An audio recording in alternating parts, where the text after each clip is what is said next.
Good morning, fifth grade friends. I hope you're doing well. I'm really excited as we're about to launch into a really exciting math module that's going to take us to the end of the school year and allow you at the end an opportunity to design your own town using the concepts that we're going to learn throughout. So, the module that we're going to be discussing is coordinate planes. And now, coordinate planes are something, coordinate systems, they're really interchangeable how you want to describe them. Um, they are seen in the real world. And so you see these coordinate systems in geography and with maps. So here you have a picture of the entire world. And then in the bottom left, I have a compass. Okay. Remembering that north is up, south is down, east is to the right, and west is to the left on a compass. The coordinate systems that we see are using longitude and latitude coordinates. Longitude are my north and south coordinates, and latitude are my east and west coordinates. And this system allows me to determine the position or location of any place on Earth, any surface on Earth. Okay, and so here we have a zoomed in version of the longitude and latitude coordinates of the United States of America.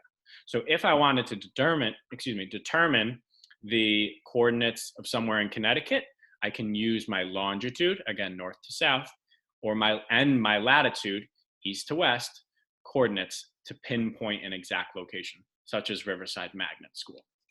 Okay? This can be extremely helpful in war. Here I have a picture of Battleship, a game that I used to play growing up, and I'm sure that many of you have had the opportunity to play. In Battleship, the objective is to sink an opponent's ship by understanding their coordinates, understanding where they are located. In war, if I know the coordinates, the location of my opponent, it's going to be really helpful in terms of me beating my enemy and winning that war. So that's another example where we can see coordinates and coordinate systems playing out in the real world. So our objective for today is to construct a coordinate system on a line. But before we construct that coordinate system, we need to build an understanding of some of the vocabulary that's going to help us in the creation. So the first word that we're going to discuss is the x-axis. And you'll see in this picture, it's the horizontal axis of our coordinate system that is in red. So it's our horizontal axis. That's our x-axis. My y-axis is my vertical axes of the coordinate system. And what I want you to notice is these x and y axes, they cross, they intersect with one another, okay? Where they intersect, where they cross, that is called the origin, okay? The origin is the point 0, 0 on the coordinate plane where the x and y axes cross. You'll see here in these pictures that on the right side, my coordinate system, my number lines cross and continue. So they are not stopping, right? That's what this arrow at the end of a number line indicates, is that my line will continue in that direction. So there's two types of coordinate systems. You could have the coordinate system such as the one on the right, where it's going to infinity, you could say, or you have a coordinate system such as the one on the left, which we're really going to be focusing on, where you have an origin where the x and y axes are going to intersect, and that's where it's going to stop.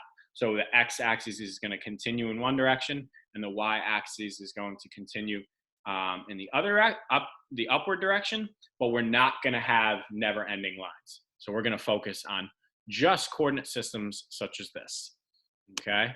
So here we have an example of a number line. And a number line is a line that shows all numbers placed in their correct positions. So you'll see that really, if you look at this x-axis, it's a horizontal number line. And if you look at the y-axis, it's a vertical number line. Okay, and so that's part of what we're going to be doing today, is labeling our coordinate system, such as a number line. Lastly, all this together is a coordinate plane. That's what we will call it. It's a grid formed by two lines that cross at a point, right? That intersection. So here on the right side, we have very specific labels Okay, quadrant one, quadrant two, quadrant three, and quadrant four. That's really middle school, high school math.